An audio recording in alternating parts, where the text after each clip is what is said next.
中国刚出来到自由世界的中国人，我常常会觉得有同一个印象，就是我觉得他们对于自由世界有不切实际的想象啊。我在王志安身上看到同样一个东西，我觉得他对于自由民主他有一个想象，然后他也渴望这个东西，OK， 所以他就觉得说自由就是民主社会应该要如何运作。那民进党如果你没有办法解决问题，换人做啊。民主国家不就是这样吗？在内政上面，也有因为选票的关系，所以其实放在年轻人身上真的没有很多，这是事实。就是说，所以你今天年轻人在骂民进党是有道理的。我妈妈不是支持哪一方，我妈妈是说你们不可以在我面前吵架就不要在我面前谈政治。对你，所以就以后都不可以在饭桌上谈政治。我觉得中国的东西实在太不透明，我都不知道我看到的东西好不好。到底有多接近真实？这个东西我觉得非常困难。我觉得就台湾最压力最大的绝对是中国，绝对是来自中国。这个问题，恐怕没办法解决。OK，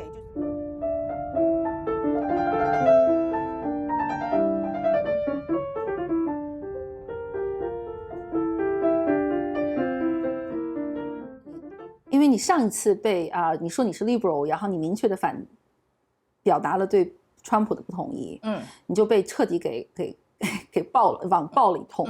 那个给你的take away 是什么？因为马上又要面对新的川普了。OK， 好。我觉得在网络上就是被延上这个有几个心路历程这样子我觉得可以跟大家分享一下。就是说一开始呢时候就觉得很 shock， 就是说怎么会有这样的反应这样子，然后呢你就会想要解释，就是用你平常的表达方法，就是说我跟你解释，我尽量跟你解释，这样解释完了以后你就发现没有用，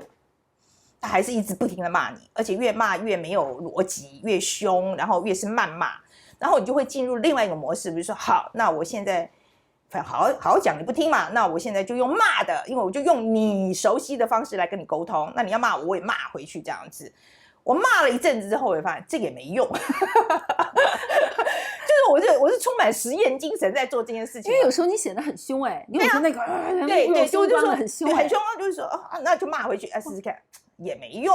就是我觉得基本上这个无助沟通，所以我现在又演进到第3个阶段，就是我就非常佛系的你就平和了。对，就非常平和，我就说好吧，那就你爽就好。对，你爽就好。那我们再看看吧，我讲的能听你就听不能听我也没办法。那我尽量解释咯。那我解释到多少就是看我高兴咯。那你不听也随便就是说，我觉得我现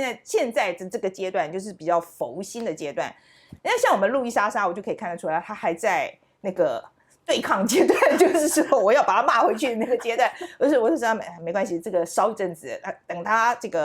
这一个阶段过了以后，他就会到下一个阶段。我不知道下一个阶段是什么可是我又觉得说，反正这是阶段啦那我觉得我现在是这样看，我就说反正那就是这个样子。那能够沟通就沟通不能沟通我也没办法。我是真的觉得今天不能沟通，如果今天的公共讨论空间变成这个样子，我一个人也挽回不回来。我觉得我只能尽力去做我能做的我就做到我不能做了那一天，那就接下来这就是共业啦。我在想也有可能是因为你现在粉丝，一个是 LINE 上面有很多年轻用户，其实他们给到你一些信心，就是台湾有这种开放讨论的，相对有全球视野跳出来台湾自己本地的这个信息的这种人群在。还有你看你在油管上也很具体的粉丝30-40万，是不是也是因为市场给了你底气，还是说你现在其实运营也没啥问题，就是不用专门讨好某一类用户？我觉得我的底气不是来自粉丝数量，或者是说这些就是或者是钱啦，或是什么，我觉得其实是我觉得可能我这个年纪有很大的关系。当然就是说我前面工作了一辈子，我跟我老公我们工作了一辈子，我觉得我们退休金是已经存好了，我们又没有孩子。你没有孩子？我们没有孩子，所以我觉得我跟一般的比如说年轻的 YouTuber 来讲，有一个很大的差别，就是说我其实是没有太大的 financial pressure， 生存压力你没有。我生存压力其实没有那么大，所以我觉得我可以去做我想做的事情，我可以说我想说的话。OK， 就是说财富自由。哇，超级让人羡慕，尤其对所有在做创业的人来说。对，就是说财富自由。可是我觉得是财富自由，就是有些人可能要很多钱才可以财富自由。我就是说，我觉得这是每个人自己给自己的定义。我就觉得说，我现在有的钱，我不用去讲一些违心之论，或者是说我要很就是真的是很用钱来找到安全感。对对对，我觉得不需要，或者是说我就是只是把脑袋削尖尖的一直去钻这样子，我真的觉得我不需要了哈。就是说就是最基本的这个生存所需的部分，我觉得我是没有这个不在乎了。我是真的觉得没有那么严重了啊。所以说，我觉得那接下来就是所以接下来就是我想要做的事，这是我的理想，这是我的志业。那我的志业，我就是觉得也不是每个人的志愿都可以完全的100%的实现嘛。你的志业是什么？就是我的志业，我常常就讲说，我有生之年，我反正就是我尽量维护台湾这一块，我们的民主，我们可以，我能做多少算多少 ，OK。这就是我的志业了。那你今天就是说，台湾的民主会不会到后来就是 fall apart 或者是我们真的就被老共打了 ？You never know。正好想问呢，除了这个内部的结构的问题，就是民主本身的问题，比如说立法的问题，政治三权分立的问题。你现在觉得，从你做这么多年的国际报道，现在包括这个中美台或者更广阔的视野，觉得台湾现面对的真正的大的问题，或者说会不会有的时候觉得，咱们怎么还在里面吵？外面的crisis 灾难已经马上出现了。OK， 我觉得就台湾压力最大的绝对是中国，绝对是来自中国。这个问题，恐怕没办法解决。OK， 就是至少习近平有生之年没办法解决。那即使是没有习近平，下一个这个中国领导人是不是搞不好比习近平更激进 ？You never know。OK，就是说，我觉得。台湾最大的问题绝对是这个，但是我觉得台湾为了 deal with 这个问题，的确，我觉得我们的年轻人付出很大的代价，因为就是说我们很多资源都放在比如说国防啊、外交的上面，那我们的年轻人的确，我们很多钱就没有办法回来在国内做建设，或者是说比如说我们在低薪的问题上可以做更多的解决。就是我知道我们台湾年轻人 frustration 很严重。这个我知道，所以可是我常常在讲这个是我在看的时候，我就是说，你一方面又要我们年轻人真的是上战场去保卫国家，你一方面你又让他生活上很挫折，这个鸡生蛋蛋生的问题，你到底要先解决哪一个呢？所以我觉得所以我今天在看的时候，我知道中国的威胁很严重，但是我真的觉得我们年轻人很 frustration 这个事情。是 equally important。 对呀，它也是具体的现实它这是很现实。今天就是说，我觉得你没有办法解决他们在每天要面对的生活的这个挫折上面的时候，你谈什么保卫自己台湾啊？所以我觉得，我就是说我们没有选择，我们就是要2个都要同时进行。但是你今天要2个同时进行的时候，的确就是资源会拉扯非常严重。所以我现在在讲，其实我真的不在乎哪一党选上因为如果说是比如说是白的选上或蓝白选上，他们就会 focus 在这一块。There's nothing bad。我是真的觉得，就是好，我们就 focus 在内政上把它做好一点。民进党选上，就是在国防上多做一点。总而言之，就是在做一点什么嘛。所以我是真的不在乎谁选上。对，所以这次看到整个这个民进党又被选上了，民进党如果连续执政8年、12年的话，它也变成个老党了。所以你看也有第3党出现来，所以大家真的年轻人很多具体的生活问题。你觉得现在赖清德这个政府，赖清德、萧美琴这个组合，除了 deal with 国防的危机之外，他们在内政或者说在国家整个实力扩大的方面做得对好吗？或者你看到有什么新的战术？其实我觉得民进党执政这8年如果你看数据的话，其实不差啦，其实不差。说真的，数据上来讲不差，但是问题是在民调上很差。就大家对自己的生活还是不开心。对，就是说，你如果去看民调的话就不行嘛。然后那个我觉得，尤其我就是说，而且我们因为我们的资源分配啊，就是在内政上面，我们先不要讲，我对外上面已经刮了一大块去了。在内政上面，因为选票的关系，所以其实放在年轻人身上真的没有很多。这是事实。就是说，所以你今天年轻人在骂民进党是有道理的，因为我民进党为了顾票，他把资源都拿去顾老人的这一块了嘛，哈，这是很明显的事情。OK，所以今天年轻人在骂是有道理的，我觉得他们骂是有道理的。可是我们现在是民主社会嘛，我们要怎么样把大家，就是说你要 compromise， 你就是要 compromise， 你骂完了最后要拿解决方案，你就是要解决方案，所以你要想办法 compromise 嘛。那所以我现在就讲，民进党如果你没有办法解决问题，换人做啊，民主国家不就是这样吗？哇，你真是注定了不讨好哎！我这很对，但这就是媒体人应该干的事情啊！我就是不能让你们舒服了，我们就是 check power。对呀，我就是说真的，你搞不定嘛，你搞不定，那就换人做啦。是不是呢？这很简单，这个很简单啊，对我来讲是非常简单的事情啊，这是常识啊。对，所以刚才说到这个中国的问题，你现在看中国看得多吗？就是你现在觉得？我觉得我看中国，我现在最大的我说实在，我最大的挫折啊是这样讲，我觉得中国的东西实在太不透明，我都不知道我看到的东西好不好。到底有多接近真实，这个东西我觉得非常困难。然后中国的东西我不敢看。因为我觉得假的东西太多了，然后所以我不知道，就是因为他的那个什么大内宣、什么大外宣，一大堆假新闻，所以他的资讯的正确度非常难判断。那我以前就是希望看一些外媒，在外媒在中国他们有驻地的记者，然后他们在当地的就是自己会去采访的那些报道，我觉得问题是。有一些外媒像纽时啦，或是甚至是 BBC 啦，哈，就是他们这一些很有信誉的媒体，他们有自己的一个就是核实的方法，所以我以前会蛮相信他们的说法，但是我觉得现在也不行了，因为人都被赶出来了嘛，对，没有 access， 就你的人没有 access 嘛，人你在了那儿你也不敢到处走，你走了就随便记者证被你吊销了，你还是走不了了。所以我就不知道说你的讯息从哪里来？所以我现在在看外媒报道的时候，我也是存疑的。就说，因为我就知道说，因为你明明没有人在里头，你怎么跟我说你这个知道？你一定知道是真的 ？How do you know that? Right? 所以我就会觉得现在最大的问题在这里，就是我们没有 access， 我们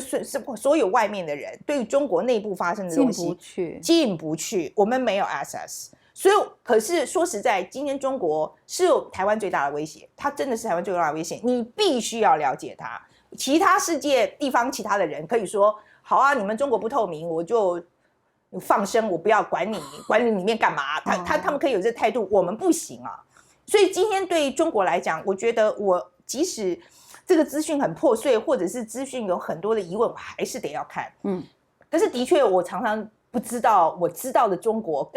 跟真正的中国的距离有多大？没事，这个我们可以继续交流，因为经常有媒体就在问我这个事情，也有老外朋友哈，就是他们找不到reliable sources， 就是没有可靠的消息源。第二就是我现在看台湾也会有这个着急，所以我会专门来看，就是你接触不到真正的人，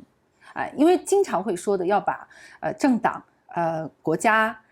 这个概念和国民和普通人的需求和媒体中表现的这个几个分开，但是在中国现在就很大的问题，就是你一说中国，就是一个特别模糊的概念，你找不到真正的中国人了，大陆人，而就算中国人，他也有各种各样的思维，是，所以你现在那就看什么呢？你还看什么呢？我现在看，我会看，就是我觉得我还是会看外媒的东西，然后中国的媒体我挑几个看，这样子。看哪几个？我会看财经，然后我会看南华，我其实南华还是会看，然后我会看澎湃嘛，澎湃新闻，就是这几个吧，然后会境外的，会有时候会看看什么阿波罗啊。是不是阿波罗对，有境外的看看，就是阿波罗啊，还有什么，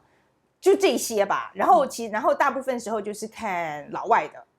OK，老外的。然后我们有一些在台湾有几个学者是专门研究中国的，那我有一些问题我就会问他们，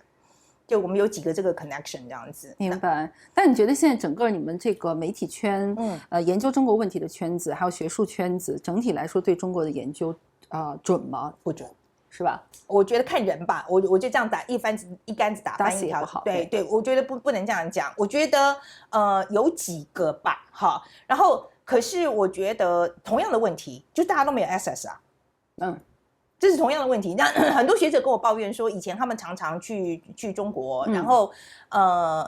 现在即使他先不要讲哦，现在台湾的学者去中国，他有很严重的 liability， 因为不知道哪一天会被说通敌啊什么之类的，就是这个是有 liability 的 ，OK。然后呢，第一个是他这边自己去的时候就可能有些顾虑了，然后呢去了之后，他对口，他以前很愿意跟他讲的，现在也不愿意跟他讲了，或者是说甚至不愿意见他了，这个已经是最糟的状况，甚至见了面他也不说，对，他也不说，那说了呢又说的模模糊糊，模棱两可，所以他们回来，很多人就跟我讲，就是说现在真的我不知道他们真正在想什么。对，很郁闷。这个状态你看，像我家里是北京的，但是如果我在外面待一段时间，我就记得从10年前开始，真的，就我以前我们在饭桌上会有一帮调查记者、法制记者、时政记者会讲真的很具体的一个案子，分析。后来就发现这群一起跟你讨论业务的记者就少了一半。大家做公关去了，没办法，你也不能批评人家，对吧？人家生活。再下来就变成，微信上也不讲，见面了就是开心带你吃饭，然后我就有一段时间我郁闷的，我就想摇晃他们，我说 wake up，好，后来我就觉得我也不强迫他们，但还是会郁闷，因为有一种担心，会认为就是说他在里面他自己在 suck it up， 就他在咽下去，但是他如果没有跟外界的一个沟通的话，他慢慢的这个自我的认知或者他对问题的分析和定义也会模糊的，然后没有这种两边的交流，比如说中美的交流，台海两边的台湾和大陆如果都没有这种交流的话，很多东西是折射和想象是误解，那不就成公民社会公共空间没有开放讨论，那所有的信息就全给到那些可以去 manipulate 的，是这个问题。没有错，没有错。台湾现在也是有这种担忧吗？我觉得台湾现在我觉得台湾如果再下去的话，我们是因为中国的问题，它是因为这个集权嘛，好的关系。我觉得台湾现在问题就是说，我担心的就是因为极化的太过严重，所以现在很多就是我觉得大家见面能够讲的话已经越来越少了。这个不是说我们讲的不是政治人物而已，就是说比如说我们在家里面，你在饭桌上你不能讲政治啊，你一讲可能就吵起来了，要掀桌子哈。对啊，要掀桌子啦。所以说我们大家连在一起，就是我们这家人这么亲的一个这么小的一个这个环境里面，我们有很多话都不能摊开来讲嘞。在台湾现在也这样，在台湾现在也是这样啊。就也会变成站队，你支持哪一党来决定说什么？对，就是当然这个是，然后比如说我们在讲，就是说比如说我们在讲一个某某什么什么事情的话，有时候就会吵起来，我妈妈就会不高兴，就是说你干嘛在饭桌上讲这个事情？你妈妈支持哪一方？我妈妈不是支持哪一方，我妈妈是说你们不可以在我面前吵架就不要在我面前谈政治。对你，所以就以后都不可以在饭桌上谈政治。那你在跟谁吵架？那个时候其实是我妹夫啦，就是说我们的政治立场不大一样这样子，然后可是就是那一次吵了一下，我跟我妹夫感情蛮好的，可是那一次吵了一下之后，我们两个人都知道讲这个事情会吵架，所以我们两个现在见面的时候都不讲这个事情。哇，这也很像美国啊。是啊，就是这样啊，那没办法啊，那怎么办呢？因为尤其我妈在的时候，你更不能够。你要更小心，因为我妈这是真的，我妈是蛮有威严的，她就会发脾气，就说你这种人不要讲了，对啊，所以我觉得在台湾的问题在这里，就是说，就大家的立场，我就讲，就一个人一个立场，所以你一定会跟别人有不一样的地方。那我们如果说没有办法很理性的、很善意的，我们来讲，就是这个东西我就是这样想，但是我这样想，并表示我就是坏人呐。对，要有一个就是 nothing personal， 就是没有必须是因为我讨论出不同观点，我就一定要 endorse 他这个观点。我们其实只是想把这个问题一起讨论清楚。好，但是有另外一个问题，就是说，我现在其实在美国的时候，我这些都已经经历过了。就是我们觉得我们可以讨论这个问题，问题是我们两边的 facts 差太多。对，我们俩看到的信息不一样。对，两个讯息不一样，所以 facts 差太多。比如说，我那时候记得在俄乌战争的时候，那个布查不是发生那个屠杀吗？对不对？我就是说都有照片了，那卫星照片就是太多证据了，可是就会有人跟你讲说布查是假的，那是西方国家做出来的假讯息，就说对，就是说那你怎么办呢？就是我们两边的这个 facts 差别这么大的时候，其实没有交集了。整个媒体台湾社会现在对这种假新闻或者说信息的从事实源头的缺乏有办法吗？还是你觉得你有点一个人在孤掌难鸣，自己在叫？我觉得情况就是会越来越严重啦。那但是往好处想，就是说，因为我们也被中共的这个大外宣攻击了很多年，所以其实我们的敏感度已经比其他民主国家高了。是的，就是说我们这方面的训练其实已经比较好了，但是情况是严重的。是严重的，明白。然后不得不问你一个问题哈，那个今年其实因为华语就是尤其中文简中文的油管圈这几年蛮活跃的。刚才我们也讨论了，其实戾气有点严重哈，好多时候就是觉得你赢了我输了。但王志安今年年初到台湾是好大的事情，他上你的节目，他上了贺龙，然后搞了那么大的事情出来。是。现在你回头看一下整个这个过程，你怎么评价？因为他从那个时候他就表达了各种对台湾民主的又想聊，我相信他是善意的，他想聊，但是他越聊越不对。然后这种基于不同的事实认知和讨论的这个结构的这个负面螺旋越来越滚。所以我现在想回头几个月以后回头再看看您纯粹是从媒体行业的角度，没有我们针对王志安这个人，或者你可以针对王志安上你节目以后你的感受。好，我先讲哈，我自己个人哈，我就是说，因为我一直在讲，就是中间的这个妥协的空间非常的重要，所以我一再讲，就是说，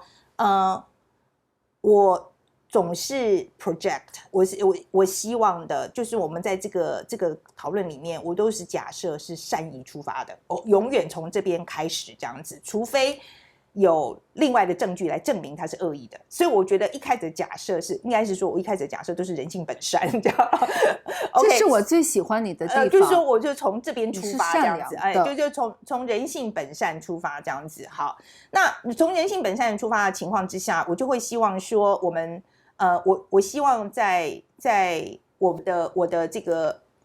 交友圈好了。我是希望能够尽量用加法的就用加法，不得已的时候才用减法。好，多一个朋友就是一个朋友，多一个朋友是朋友这样子。这是我的，应该是说我的人生哲学吧。好，就是我是这样想的一个人。好，那关于王志安呢？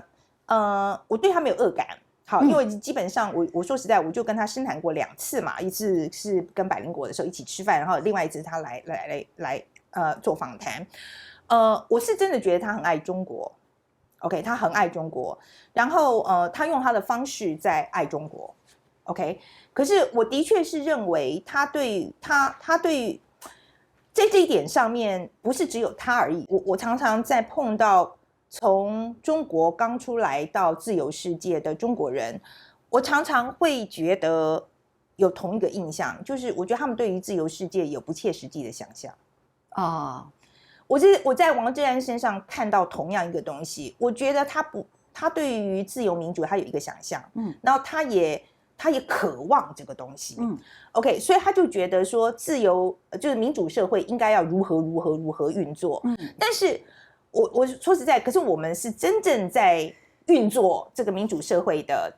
就是我们台湾是真的是一个民主社会，我们已经运作了几十年这样子。我是深深的知道说民主制度它的极限在哪里，OK， 或者是它有它的黑暗面 ，OK， 我们很清楚这个东西，所以说我觉得在民主的这个所以我常常会觉得他的批评，我就会觉得，我觉得如果真的在民主社会生活个20年，我相信他不会这样想。所以他对台湾的批评啦，我是真的觉得就是因为你刚出来，所以你才会有这样的想法。可是我相信他给他个10年、20年，他不会这样想了。OK， 如果出来以后10年20年之后还是这样想，我那学得很慢。你在你节目的一开头，其实你那个 highlight 就说了嘛，你还要多学一学嘛。然后这句话其实被很多支持王詹的朋友就说范琪斐他真的是对于这种来自不自由的国家的人太傲慢了，就是你是享受了民主，你就说我看了这个，我其实也反复思考过这个问题，就是说，包括从王詹和他的很多的 followers， 我都是很理解，甚至有点同情的。所谓同情，就是说我们一起去 suffer 一个集权社会，这不是你的错但是要有这个意识，就是可能自己身上因为一直在受制于这个结构，所以其实你不免带着他的一些思维框架，如果跳出来这个思维框架，其实是对我们自己好的。但我说这个话的话也被骂，就是说你傲慢所以我想问你，这个他整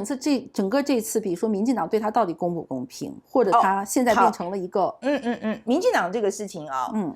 我现在可以讲 on the record 就可以讲，我觉得是不公平的，当然是不公平。然后，可是不公平这件事情，有些时候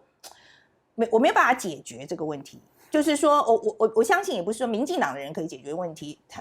我觉得他今天做这个措施，很多时候他可能是想，他不是说我今天高兴起来，我就说我就是看他不顺眼，我就一定要这样罚他。我觉得很多时候也是因为他可能下面的民众有这个压力，所以他必须要做这个决定。好，可是这个结果是不是公平？我觉得当然是不公平的，已经有太多其他的例证了嘛。因为其他人今天如果说我们今天讲他没有骂民进党的话，他铁定不会有事。OK， 就是你真的也这么想？我就讲铁定不会有事，铁定不会有事。所以你说他骂了，你觉得是民进党注意到了，因为他影响力太大了，还是真的有所谓有人举报了，然后说我觉得有吧，就是有人看他不顺眼嘛，然后有人觉得说当然就觉得你一个中国人到台湾来，你批评台湾的民主，你凭什么这样子我觉得基本上是这个反弹的这个是这样来的啦可是我现在就要举一个。我今天在讲，就是其实是在民主社会里面并不少见，所以我就在讲，就是说，你不要以为民主社会就一定完全公平。是的 ，OK， 民主它是很具体的，它也是有所有的问题的，对，它有很多问题。你不要以为民主社会就是一个完全公平的社会，它不是的，OK。所以你说王志安这个事情，我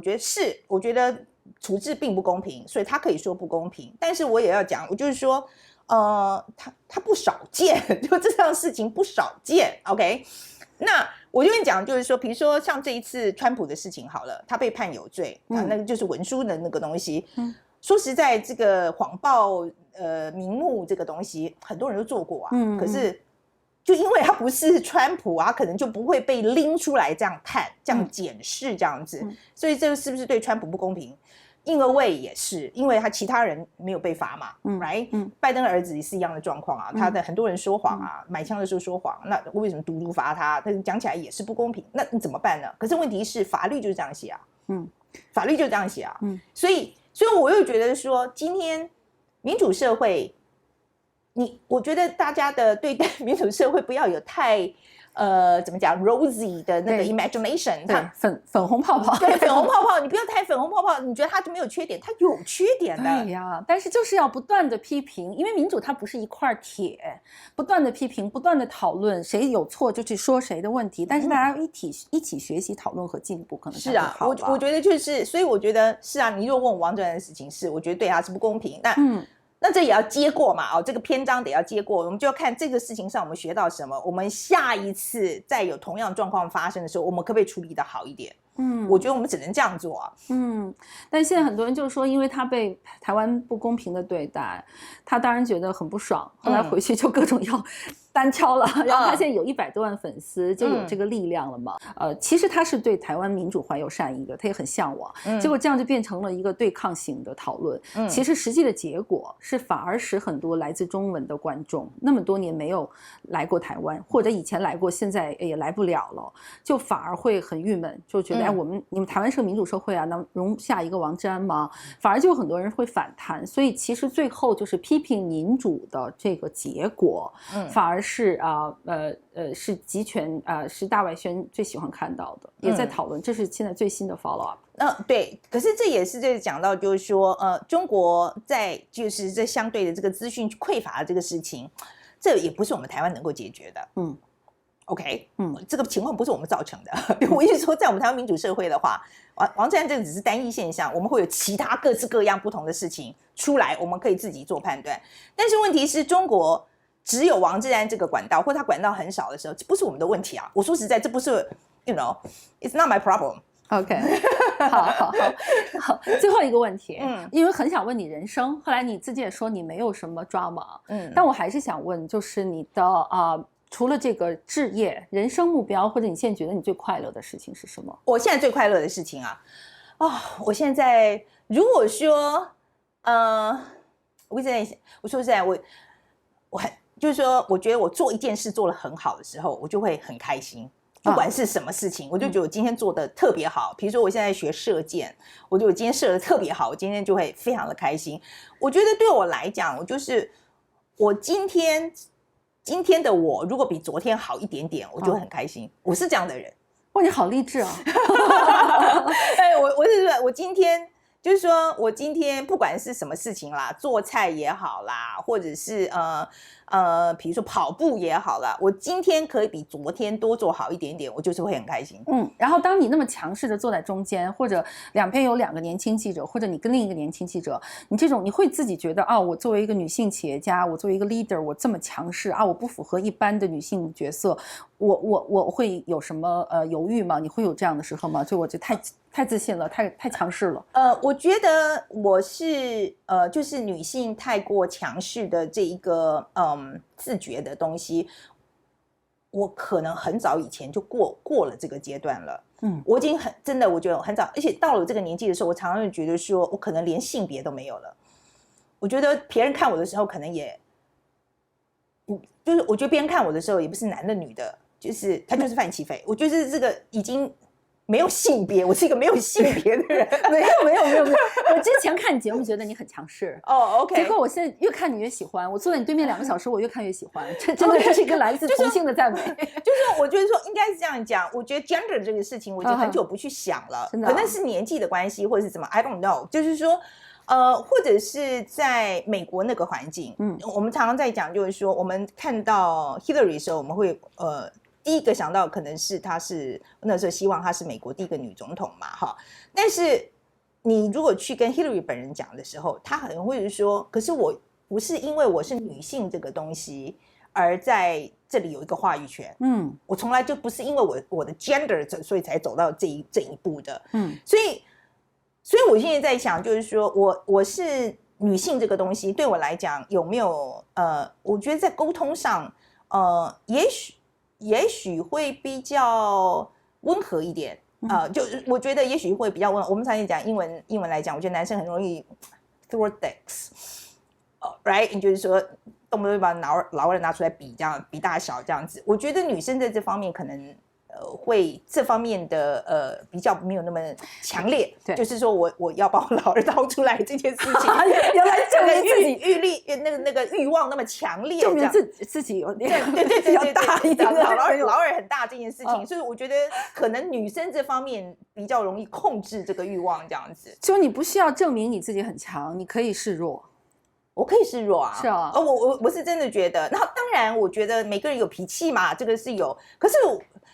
可以的，示弱可以的。我常常在讲，就是说韧性这个字不是很强 ，resilience 这个字不是很强，它有时候是要很柔软的。那我觉得柔软这件事情，其实对我来讲反而是个功课。是功课，是功课。对了，柔软是你要修炼吧？对，要修炼，是功课。但是我觉得它是重要的。OK， 它是重要的。但就是说，可是我就let me put this way， 我觉得我应该要做的事情，就应该要加强的东西，这样子 Okay. 还不够柔软。OK， 不是，但我不觉得我不柔软，我觉得还不够，可能还不够。好了，很谢谢你，我可以一直聊下去，觉得从你身上拿到很多能量。谢谢。这个是我一直在讲，就是说我一直在想的，也是我们在这个社会里面，到底回馈给他的是正能量还是负能量？我觉得每个人心里头应该有一把尺的，就是说你而且要不停的去 evaluate 我做这件事情到底是好的是不好的，你要不停去想这件事情。谢谢，我希望是好的。谢谢，谢谢，谢谢您。 OK，好 Thank you，Thank you。好，好。好。